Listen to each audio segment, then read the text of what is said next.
morning, everyone, and welcome to our 10 a.m. service. And we're ending our series today, and we're talking about heaven. No?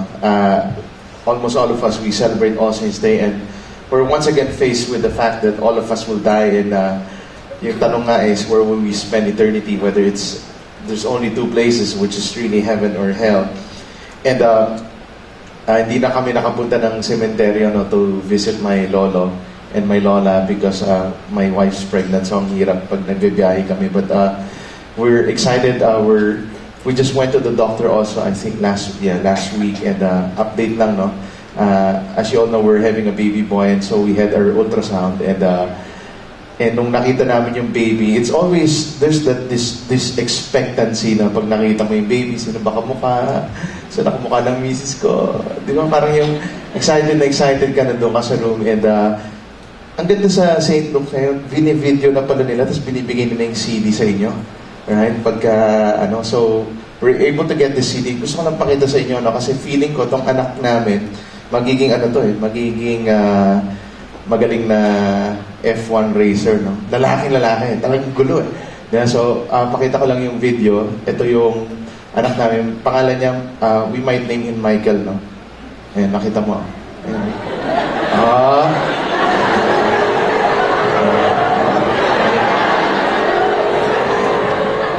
Okay, so, galing na St. Luke's. Okay. Naisahid ko kayo, no? Okay. Hindi po totoo yun. Galing.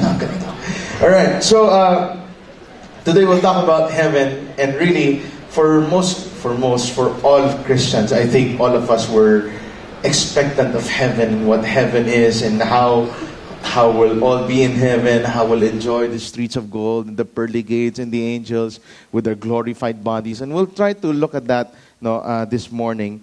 But I want to start off really by telling the story of a man named Arthur Stace. Right? See, Arthur Stace was born he was a bum, okay? He grew up walang ginagawa sa buhay. He was alcoholic, he was into petty crimes, and in 1930s, Arthur Stace met Christ, okay? And somebody shared the gospel to him. And he was one day in church, and the pastor was preaching about eternity. And here's what the pastor said. He said, "I wish I could shout eternity through all the streets of Sydney." Sa Australia po ito, no? And when he heard those words, sabi niya, sobra siyang driven. Sabi niya, "I want to make that a reality." So anong ginawa ni Arthur, no? In the 1930s, he would rise early each day, every morning, pray for an hour, leave his home by 5 a.m., and start to walk where God would lead him. And every approximately around 100 feet, he would write the word eternity sa streets.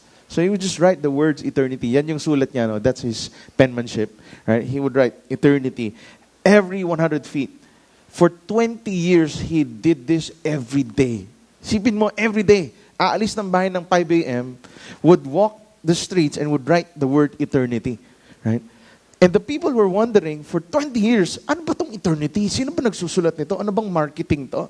Right? And some would even pause and they would start to think about their own life and about their eternal destiny because of the word eternity that was written on the streets. Right? So for 20 years, his work was a mystery. Nobody knew Arthur Stace. Okay? In 1956, after 26 years, nasolve yung mystery. Nalaman nila na itong si Arthur Stace pala nagsusulat ng word na eternity. In 1967, Arthur Stace died, and 2 years after his death, a very famous poet wrote and immortalized the words of Arthur Stace.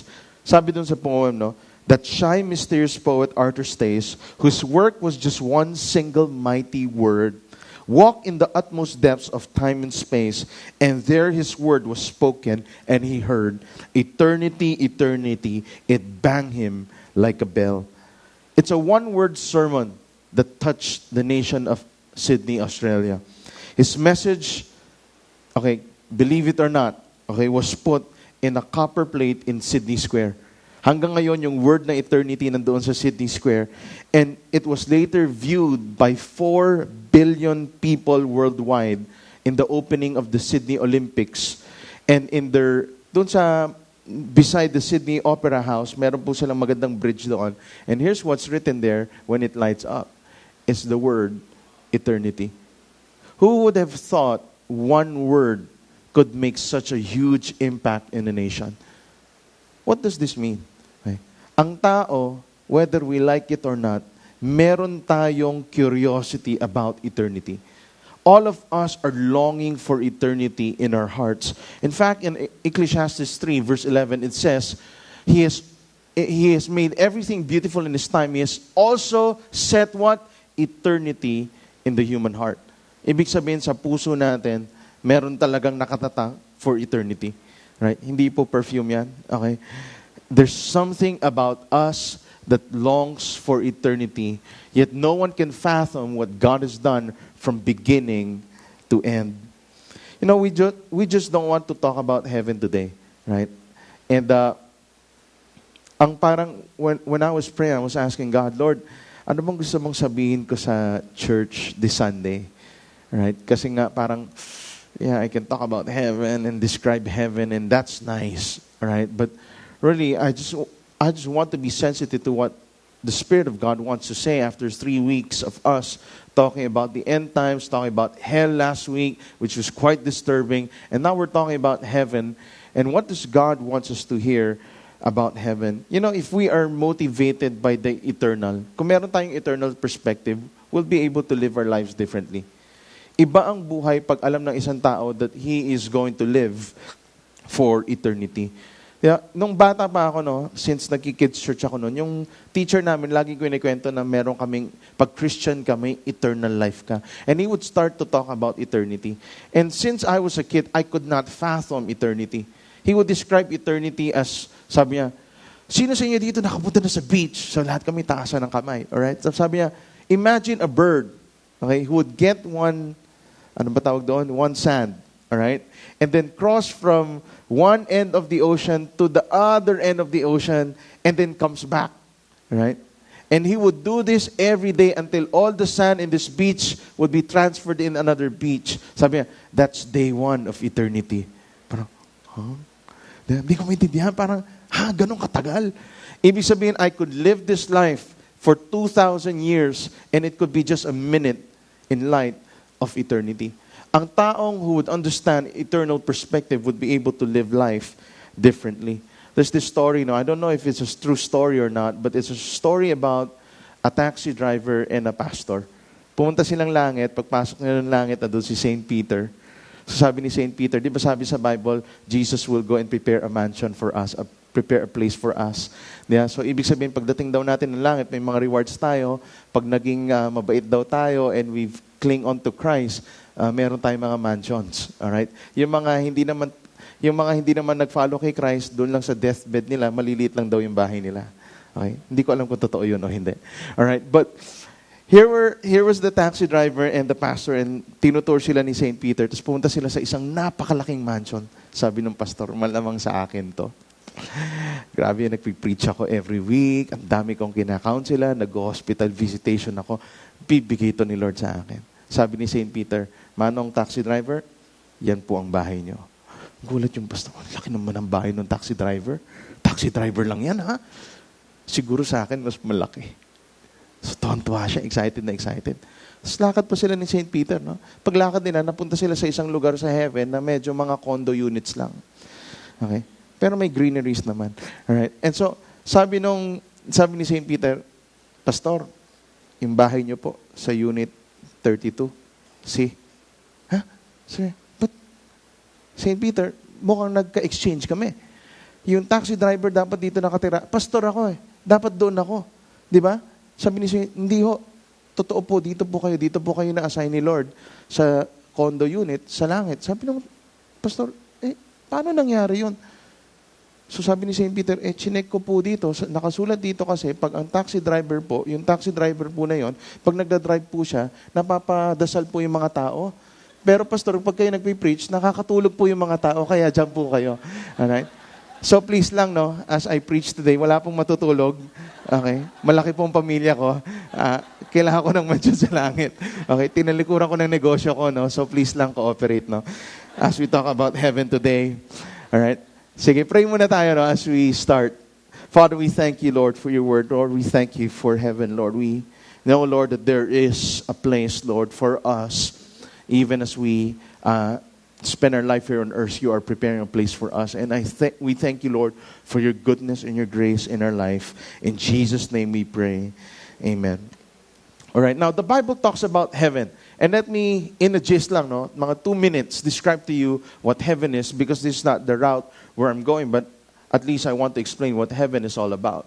Okay? In Revelations 21, verse 10 to 12, sinasabi nila yung langit, no? He mentions heaven as a city where it's shone with the glory of God, and its brilliance was like that of a very precious jewel, like a jasper, clear as crystal.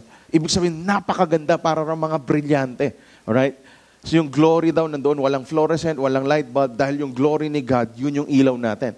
The 12 gates were 12 pearls, each gate made of a single pearl. Right? So, medyo tayo sa mga Green Hills, sanay na tayo dyan, no? May section tayo dito sa baba. Okay, punta ka lang sa pearl, parang ganon, gawin mong gate. Alright? So, it has 12 gates made of pearl, and the great street of the city was of gold, as pure as transparent glass. I cannot explain this. Sabi, yung lalakaran daw natin sa langit, ginto. Pero yung ginto na to, transparent, nakikita mo yung sa baba, pero made of gold. Okay? Ibang technology to. Right? And so, it's actually very, very glorious. While I was reading this, I was trying to imagine. Okay? It's like transparent glass, but it's made of pure gold. Right? And not only that, it says also that the city does not need the sun or the moon to shine on it, for the glory of God gives it light, and the Lamb is its lamp. Okay? The nations will walk by its light, and the kings of the earth will bring their splendor into it. Okay? In short, pati yung mga hari, mga presidente, pagdating doon, pag Christian sila, no, mismo sila mamamangha sa langit. I was in high school when I read a book about heaven. It's called Heaven Help Us by an author named Lawson. Right? And as I was reading it, it really changed me. I came to the point that I was praying, Lord, sana dali mo na ako sa langit when I was in high school.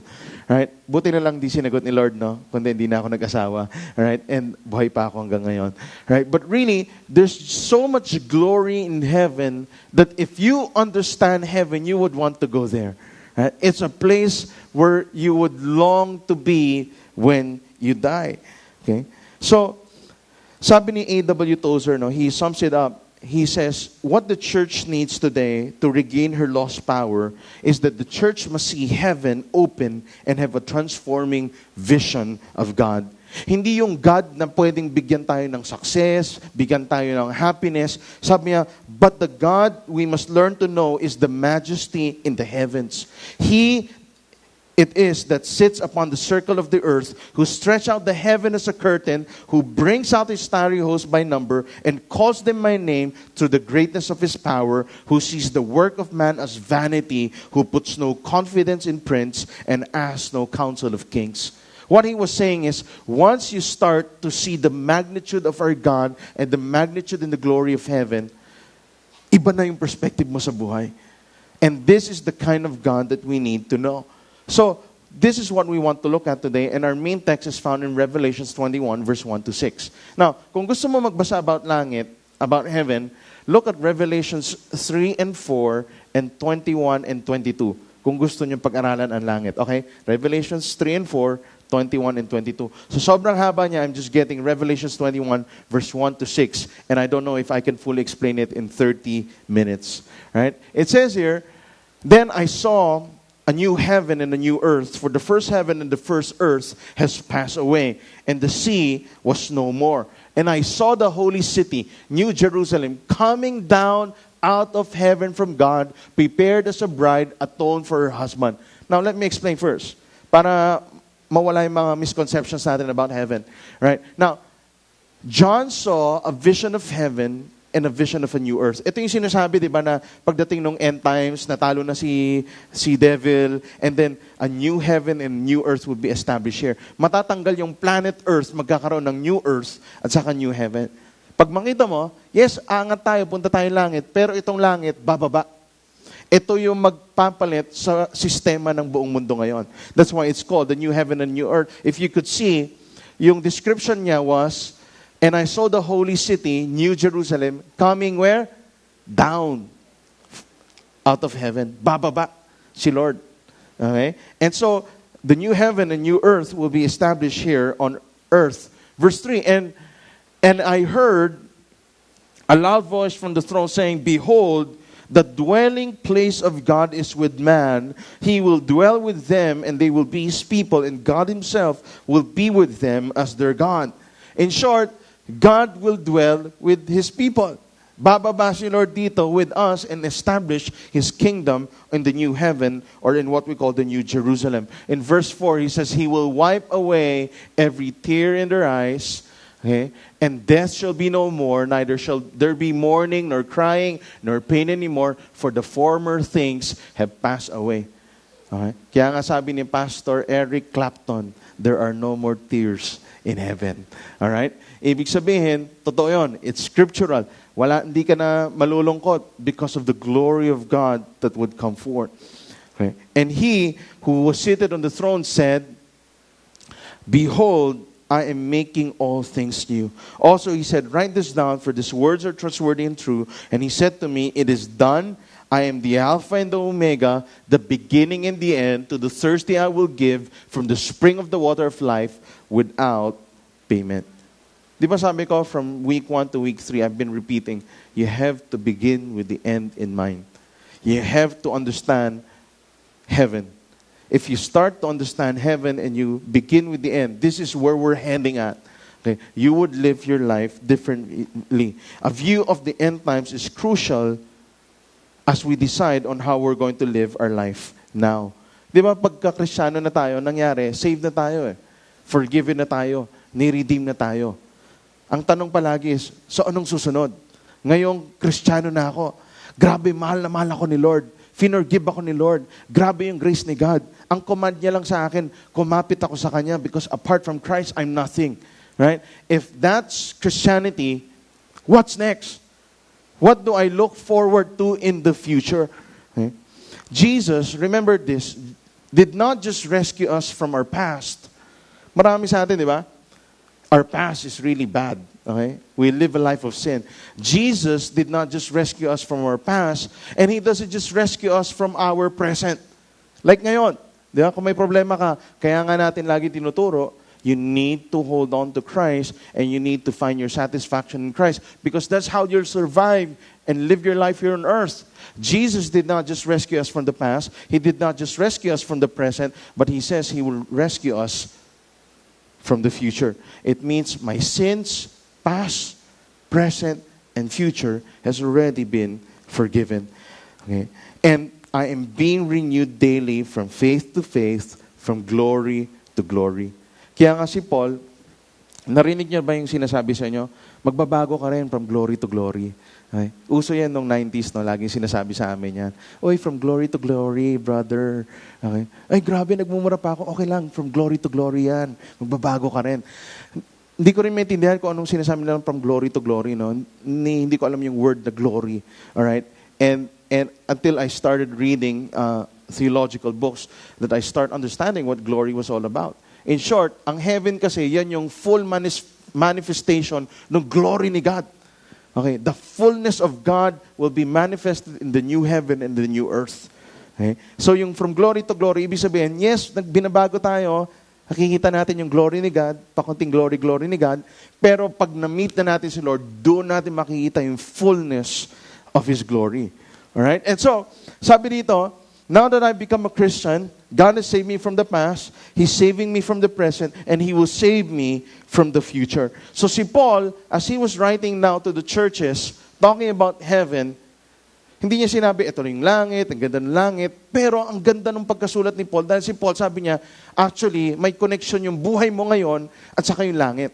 How would your view of heaven affect how you live out your faith now? Right? Kasi maraming tao, hindi nila makonect yung buhay ngayon sa langit. Iniisip lang nila, basta may buhay ako ngayon, bahala na ano mangyari dito sa buhay ko ngayon, basta kukunin naman ako ni Lord. Okay, hindi ganun yon. Dapat lahat ng decision natin is based on an eternal perspective because we have a knowledge of the eternal. In 2 Corinthians 5, verse 1 to 8, Paul starts writing about this link between the present life and the future. He says there, "For we know that when this earthly tent we live in is taken down, that is, when we die and leave this earthly body, we will have a house in heaven, an eternal body made for us by God Himself and not by human hands. We grow weary in our present bodies and we long to put on our heavenly bodies like new clothing." Explain. Okay? Kasi habang binabasa ko rin ito, sabi ko, naku, pag may pumunta dito sa church na walang kaalam-alam sa Bible, baka sabihin nila, kuku ako, no? Okay? So, explain ko mabuti. Alright? Sabi dito, okay, etong body natin, earthly tent to. Okay? Ibig sabihin, dati, may abs ako dati na wala na eh. Kasi, nagde-decay eh. Alright? Di ba yung mga, pag nakita ko mga babae, talaga gusto nila, firm yung ano nila, yung dito, para pag nag-Miss Universe wave, ito yung nagwe-wave, hindi ito. Di ba? So, lahat yan, di ba? Okay, lahat yan. Alam natin yan, kahit anong exercise mo, lalaw-law din yan. Okay? In short, lahat ng bagay sa mundo, mukha, di ba, paa, lahat. Okay? Love handles mo, everything will decay. You will grow old. And this is the earthly body. Okay? He says, when we die and leave this earthly body, we will have a house in heaven, an eternal body made for us by God Himself and not by human hands. Sino sa inyo dito nanood ng mga movies tulad ng Avatar? Okay? Wala? Christian talaga kayo? Okay. Alright. Or yung mga kung fu movies nila, Jet Li, na lumilipad sila. Okay. Parang ganun daw. Okay. Mawawala tong katawan natin na sobrang limited. Alam niyo ba, since high school, gusto ko na mag-top board sa basketball, hindi ko magawa. Kahit anong gawin ko, hindi ko magawa. Alright? Hindi ko alam bakit, no? Okay, siguro ganun lang talaga. Alright? Gusto ko mag-dunk. Kaya nga yung mga ring namin sa bahay dati, mabababa para makadunk ako. Okay? Talagang feel. Okay, yung ano. Bakit? Fantasy mo yan eh. Yeah? Kaya nga ngayon, inaccept ko na lang yung fact na wala, hindi ko talaga magagawa. Ang talon ko talaga, ganun lang. Kaya sa PS3 na lang talaga ako nagdadunk. Okay? Tapos feel ko. Okay? Tapos may picture pa yun. Pwede mong picturean sa iPad yung mga dunk nila. Tapos feel mo. Nag-dunk ako. Parang gano'n. Alright. Kasi nga, limited yung katawan mo. In short, sabi sa Bible, pag namatay daw tayo, magkakaroon tayo ng glorified bodies. Hindi ko alam kung pwede tayong lumipad, mabilis tayo, okay? Pumili ka ng Avengers mo, kung Incredible Hulk ka, di ba? Yung mga babae, si Black Widow ka. I don't know what will happen, but it says that our bodies would be advanced, our skills, our knowledge would be advanced. Marami nagsabi, ano ba, pagdating ba sa heaven, sobrang boring ba yan? Kakanta lang ba tayo? Hindi.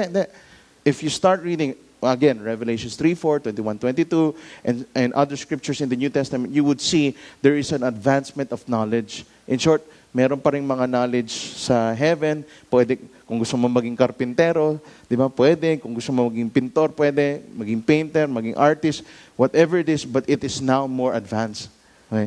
That's why I'm longing for that day. Okay? Ang dami kong frustration sa buhay eh. Baka ma-fulfill sa langit. Alright? And so, once you go there, okay, you'll have glorified bodies. Okay? Verse 3, For we will put our heavenly bodies. We will not be spirit without bodies. While we live in these earthly bodies, we groan and sigh. Sino sa inyo, yan na yung daily habit nyo? Di ba? Laging masakit na yung katawan mo. You groan and sigh, and there's so much hardship, but it's not that we want to die and get rid of these bodies that clothe us. Rather, we want to put on our new bodies so that these dying bodies will be swallowed up by life. God Himself has prepared us for this, and as a guarantee has given us His Holy Spirit. So, we are always confident, even though we know that as long as we live in these bodies, we are not at home with the Lord. For we live by believing and not by seeing. Yes, we are fully confident, and we would rather be away from these earthly bodies, for then we will be at home with the Lord. Okay? Ibig sabihin, may frustrations tayo. Limited tayo dito. But once we reach the stage of glorification, the Bible says we'll have glorified bodies. We'll be in heaven. We'll be enjoying God. We'll not just be worshiping, but there will be a more advanced state of who we are as God's creation. Kung isipin mo, no, kung kaano creative ng mundo ngayon, right? Kikita mo, di ba? Yung mga advertisements, yung mga nasa internet, sobrang creative.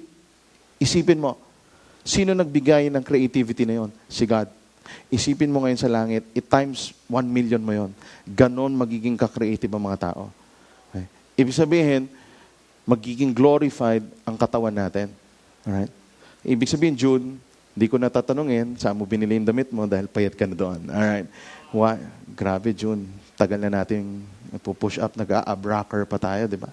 Walang nangyari, di ba? But once you get to heaven, you will start to have glorified bodies. Alright? In short, while here on earth, it's already there, but it's not yet. Okay? It's already, that's why I shared in week 2, di ba? Some people I pray for, they get healed. Why? It's a manifestation of the glory and the power of God. But sometimes they don't get healed. Why? Because it's already, but not yet. It's not yet fully. One day, it will come a time, there will be no more sickness. Why? Because the fullness of the glory of God is manifested. In short, lahat ng sakit namamatay. Okay? Hindi yung tao, yung sakit. Okay? Yung virus, yung bacteria, namamatay. Hindi ka nagkakasakit. Why? Because the fullness of God's glory is already revealed. Right? So from glory to glory yan. Kaya nga yung mga kasalanan natin. Sino sa inyo dito hindi na kayo nagkakasala? Buti hindi kayo nagtaas ng kamay. Kasalanan yun eh. Okay. Example pagmumura. Okay. Sino sa inyo dati, wag nyo nataas kamay nyo, no? Sobrang hilig nyo magmura. As in favorite nyo. Di ba? From first to beginning, may mura yan. Di ba? Umpisa ka na, toot! Grabe talaga, toot! Tapos yung period mo, toot! Di ba? Hilig mo magmura. Di ba? Nakashoot ka, masaya ka, basketball, toot! Na-miss mo, toot! So, kahit anong emotions, yun yung ginagawa mo, nagmumura ka. Tapos naging Christian ka, ano nangyari? Mas kumukonti, di ba? Tawag doon from glory to glory. Okay. Dati kasi, meron kami mga na-save dito na gano'n. Sobrang hilig magmura. Yeah? So, okay lang naman, binabago sila ni Lord, paunti-unti. Tapos minsan, kakwentuhan ko, Pastor, ano talaga? Toot, talaga. Na ano, ganyan, grabing galing ni Lord, toot. Di ba? So, sige, hindi ko na siya ko-correct. Okay lang yan. Okay. Binabago rin siya ni Lord. Okay. Di ba, ibig sabihin, hindi na nila mapansin kasi second language nila yung dati. Pero inuunti-unti sila ni Lord. Okay? Ngayon, pag may naririnig sila nagmumura, naririnig na rin nila yon. Ibig sabihin, conscious na sila. Hanggang later, sila nagsabi, hilig magmura niya, no? Di ba? Hindi niya alam, galing siya doon. Right? Why? It's from glory to glory. Yeah. Something happens to us when we encounter Christ. It's because of the eternal perspective that we have that we're inching closer to the full manifestation of the glory of God. In Revelation 21 verse 4, it says, He will wipe away every tear in our eyes. There will be no more death or mourning or crying or pain, for the old order of things have passed away. Anong ibig sabihin nito? Ibig sabihin, yung present realities ng mundo. Corruption, sickness, ano pa ba? Kabastusan, secret affair, okay, public affair, okay, kahit ano yan, okay. Lahat yan, mawawala lahat yan. Ibig sabihin, there will be no more sin, there will be no more sickness, and the root problem is solved, which is sin. Because God now reigns in His full glory. Our life here on earth is just the beginning. Ibig sabihin, as a Christian, I live my life here on earth, it's just the beginning. After 80 years, mamatay man ako, umpisa pa lang yan. I'm just stepping into day 1 of eternity. That's why iba ang buhay ng Kristiyano dahil naintindihan niya, ang layo pa ng buhay ko. My life here on earth is so limited, but I have a life after. Okay, there is an eternity to look forward to. Kaya nga, ang misis ko, tawag ko sa misis ko, she's my, eternal flame. Okay? Yan, Ako gumawa niyan. Okay. Kaya lagi ko yung kinakantahan ng, close your eyes, give me your hand. Si Novi na lang ata nakakaano. Hindi niyo alam yon? Tito, team song niya. Meron ka sa iPad mo? Okay. Do you feel my heart beating? Do you understand? Alam niyo yun? Okay. Yung iba. Do you feel the same? Okay, okay na yun. Is this burning an eternal flame?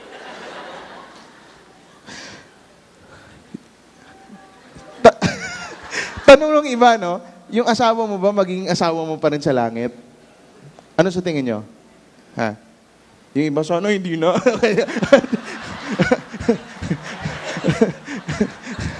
Na-experience ko na yung impyerno dito eh. Sa langit na nga. Kaya nga langit. Kasi hindi ko na siya asawa. Okay, alright. Sabi nila, okay, once you start, magkakapatid na raw tayo sa langit eh.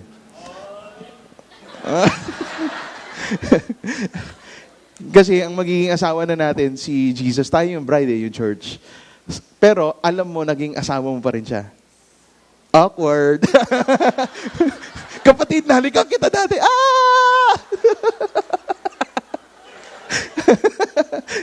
Di ko alam kung gano'n, no? Okay.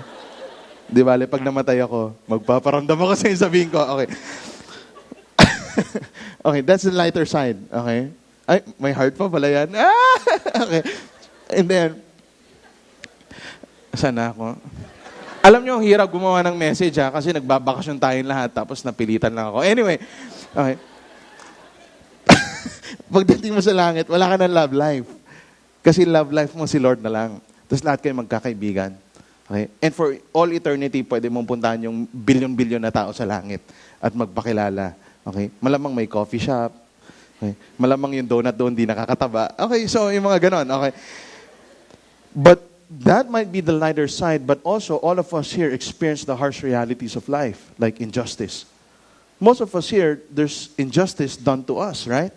And you've been praying to God, God, grabe, sobrang injustice yung nasira yung pamilya ko and everything, right?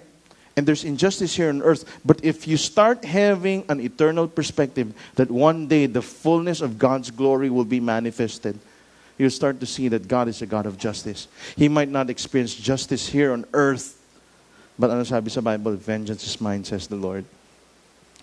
Ibig sabihin, si Lord na bahala sa'yo. Okay? One day, you will be rewarded or you will be punished because of the injustice done to us. Now, you're here, you're saying, ay, buti. Paano na kung ikaw yung gumawa ng injustice? Okay? You know what? Here's something that's quite disturbing, but it's true. For us who have been experienced injustice, we wanted justice, right? And the Bible says, you'll get that. Christ, si Lord, bahala dyan. But at the same time, if the person whom you have experienced injustice to meets Christ, what happens? Pupunta ba siyang langit o hindi? Pupuntang langit yan. Makikita mo yan. Baka makabeso-beso mo yan. Bakit? Kasi yung injustice na ginawa niya, kinuha ni Lord at pinako sa cross. That's why I'm telling you, having an eternal perspective changes everything. Yeah. May taong tumakbo ng investments ko dati. Okay? Siyempre, yung prayer mo dati, Lord, ikaw nang bahala sa kanya. Sana mabangga siya ng tren. Di ba? Di ba, nung galit na galit ka, di ba? Hindi mo alam anong pagpe-pray mo, di ba? Or na-kidnap kayo, na-hold up kayo, di ba? Alam mo yung feeling? Yeah? Lord, ikaw ang bahala dyan. Di ko alam, di ko nakita mukha niya. Ikaw nang bahala dyan.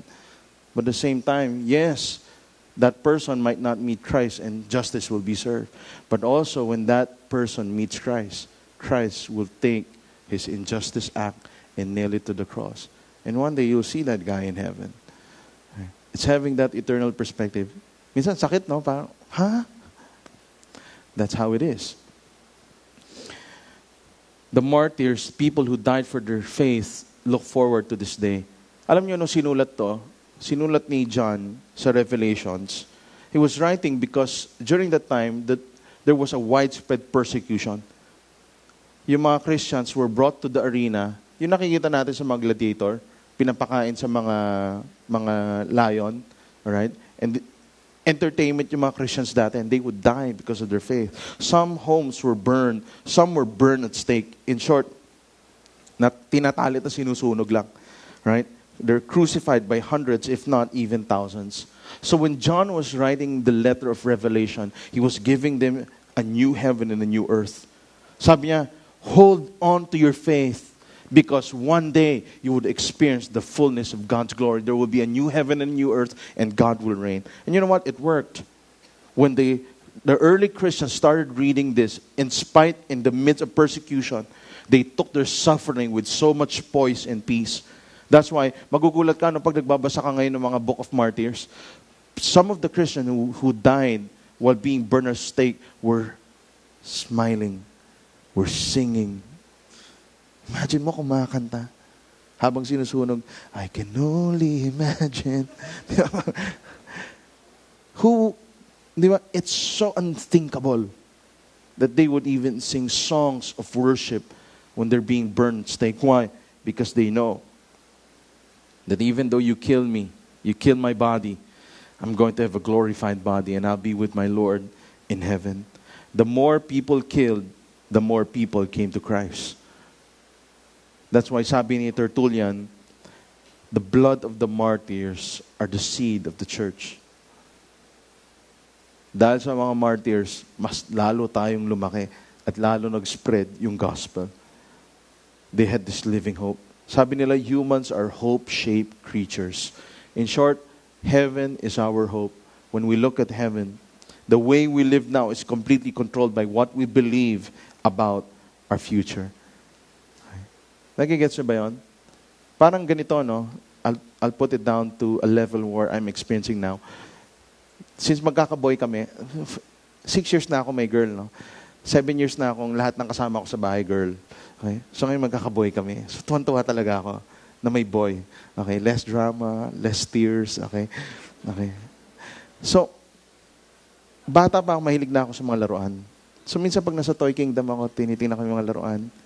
Sinasama ko sila Liana, Mika. Dito tayo sa Marvel. Okay, sa boy section tayo. Tingin lang tayo. Ito si Spider-Man, ito si Killer Croc, ito si Bane, ito si Batman. Memorize nila lahat yan. Alright? Pero hindi ko mabili. Bakit? Walang justification eh. Di ba, pag binili ko, ano sabi ng misis, ba't ka bumili niyan? Hindi ko naman pwede sabihin, gusto ko naglaro eh. hindi ko magawa, di ba? Ngayon, alam ko may baby boy, pag nasa Toy Kingdom ako, nakasmile na ako. Bakit? It's the anticipation that I'll be collecting these toys again. Alright? With license. Okay. It's like heaven. Di ba? Nakasmile ka na. Kahit sobrang hirap ng buhay, alam mong, kukunin din ako ni Lord. Di ba? Something will happen in the future. There's injustice, but there's joy and peace in your heart. A peace that the world cannot give. Why? Because the world has no eternal perspective. Only Christians have an eternal perspective. That's why you see the sick and the poor. That's why last week, the parable of the poor man, Lazarus, he was poor. But when he died, he was in heaven. Why? There's a hope. There's a living hope. As he was living and there was no opportunity for him to get money, he said, one day I'll be with my Father in heaven.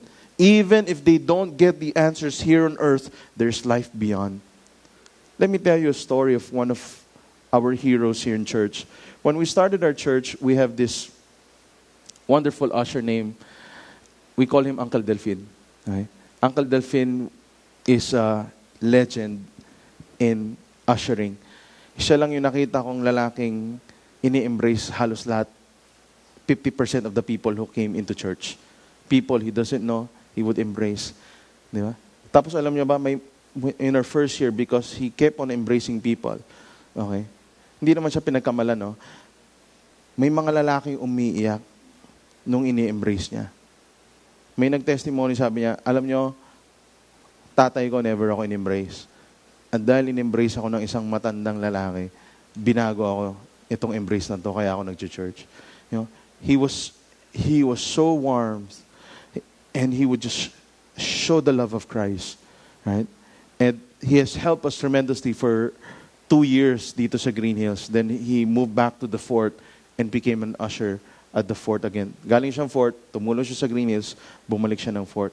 A few months ago, I think that was almost 2 months ago, he learned while playing basketball, sumasakit na yung ano niya, yung katawan niya. He learned that he had cancer. Right? So that week, he was in the hospital. I visited him in the hospital, and it was, to see him so healthy before and how he became so thin. Right? But during the hospital visit, alam mo, sobra akong na-bless kasi siya pa yung nagwo-worship. Alam mong intense pain siya. Dilaw na si Uncle Delphin. But he would worship God. And he would say, I love God. I wish God would still heal me because I want to serve Him one last time. I want to wear my long sleeves and I want to be an usher again. Sobra niyang gusto mag-serve kay Lord. Right? But his mass has been growing lately. Right? And one of our pastors visited Uncle Delphin. And during the conversation, he said something. He said, here's how Uncle Delphin looks like now. No? Sobrang payat na ni Uncle Delphin. And I hope, let's do pray that he receives his healing. But he said, Pastor, I'm ready to die.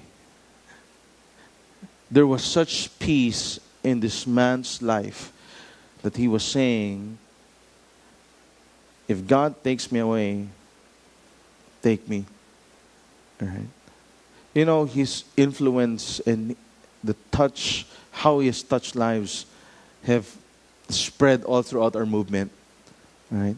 And you knew, sometimes you ask yourself, Lord, why would you take a good man like this at a very early age? Right? But you would see, if you understand eternity, even for Uncle Delphin, who's experiencing a lot of pain now, he's not giving up yet, but he's just saying, if God takes me, I'm good to go. I'm ready to go. Right? He understands eternity. He understands when I'm in heaven, things will all be all right. Okay? Jesus will heal me totally of whatever sickness that I have. Iba na yung perspective mo because you understand heaven. You're no longer a citizen of this world, okay? Because you know what the future holds and you know who holds the future. Okay? Secure na secure ka. Kahit anong mangyari dito sa akin, here on earth, I know who holds my future. That's why Paul said to live is Christ and to die is gain. Pag earthly kasi yung perspective mo, hindi mo masabi yan eh. To live is Christ. Pag mabuhay ako para kay Lord, pag mamatay ako, yes! Kasi makikita ko na talaga si Jesus. Kasi pag yung to live mo is success, then to die is a failure. Wala nang success, patay ka na eh.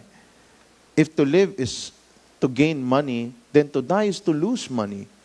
It's not a gain, it's a loss.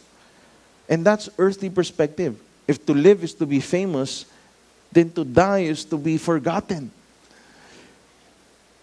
Only Christians can say to live is Christ. And if I die, thank you, God. There's something better in store for me. God invites us to an elevated perspective. You see, the more higher you are, the better you see. Kaya nga si God gusto tayo ilagay doon sa perspective ng eternity. Para pag makita mo, kita mo lahat. Hindi mo kita yung isang bagay lang. Okay? Minsan nakaganon kasi tayo. Hirap ng buhay ko ngayon. Kasi bakit? Limited perspective eh. Andito ka lang sa November 4, nakatingin eh. Hindi mo tinitingnan yung 80, 90 years mo dito sa mundo. Hindi mo tinitingnan yung eternal perspective. Yeah? Dito ka lang. Sakit ngayon eh. Hirap ngayon eh. If you have an eternal perspective, you will see and you'll be excited. Wow, one day, all this will be gone. And God will make all things new. In Philippians 3, verse 18 to 21, and let me end with this.